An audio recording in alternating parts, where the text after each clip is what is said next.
Մեր ազատամարտիկները քրտինք ու արուն չթափեցին Արցախը ազատագրելու համար եւ մեր նոր սերնդի զինվորները չզոհվեցին եւ չնահատակվեցին 2016 թվականի ապրիլյան քարոզարշավը եւ 2020 թվականի 44-օրյա դավադիր պատերազմներում Արցախը պահպանելու համար, որպեսզի այսօր Արցախը դավաճանած հայրենադավ նեոբոլշևիկները իրենց կրկեսային քարոզարշավներով խայտառակեն մեր ամբողջ երկիրը եւ տարբեր երանգներով շարունակեն քարոզել ու առաջ տանել իրենց նույն պարտվողական քաղաքականությունը։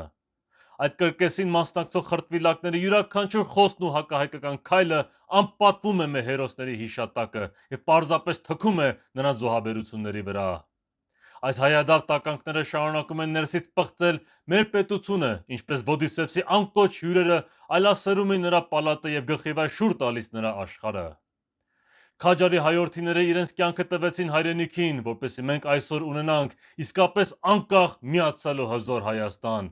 ոչ թե դավաճան սրիկաններով լցված նսեմացված երկիր, որն ցավոք իրականում բարդակից չի տարբերվում։ Հայաստանին ազգային հեղափոխությունը անհրաժեշտ, ինչպես անապատին անձրևը, որպեսզի մաքրվի այս ամբողջ պղծությունը եւ խստի պատժվեն բոլոր նրանք, ովքեր տարիներ շարունակ զբաղվել են հայոց աշխարհը պղծելով։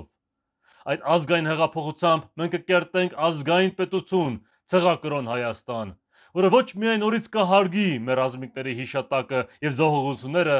այլև կշարունակի եւ հաղթական ավարտին կհասնի նրանց կիսատ թողած գործը,